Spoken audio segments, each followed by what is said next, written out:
Ayun. Good afternoon, good morning, good evening. Ayun. First of all, nagpapasalamat po ako kay Lord.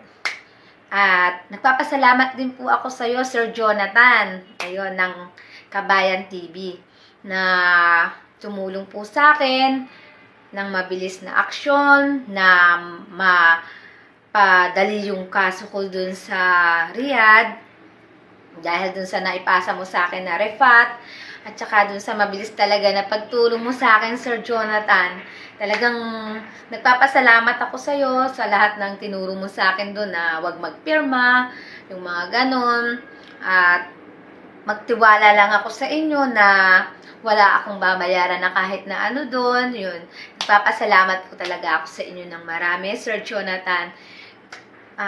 At na-bless din po ako na makauwi ka agad po ng Pilipinas ng 2 weeks.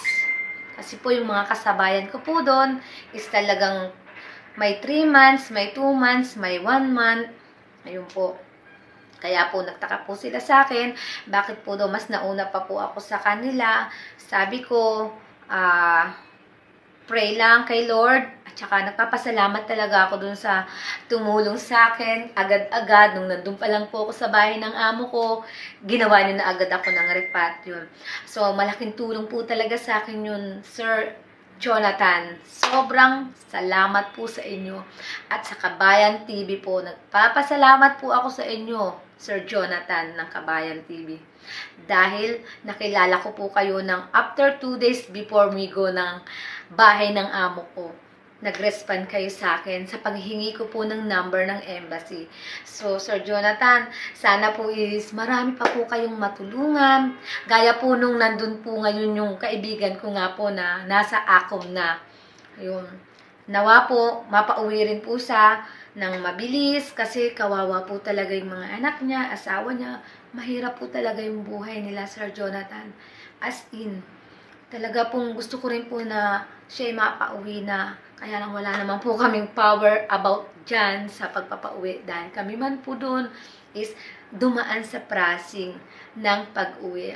Sir Jonathan, saludo po ako sa inyo at sa Kabayan TV na napakarami yung natutulungan po na kababayan natin na makauwi kaagad ng Pilipinas para sa pamilyang nag-aantay sa amin. So, Sir Jonathan, salamat po ng marami. Maraming salamat po. At yun lang po yung ibabalik ko po sa inyo yung pagsasabi ko po ng salamat po. At kayo yung binigay ni God para sa akin na makatulong na makauwi po kaagad ng Pilipinas.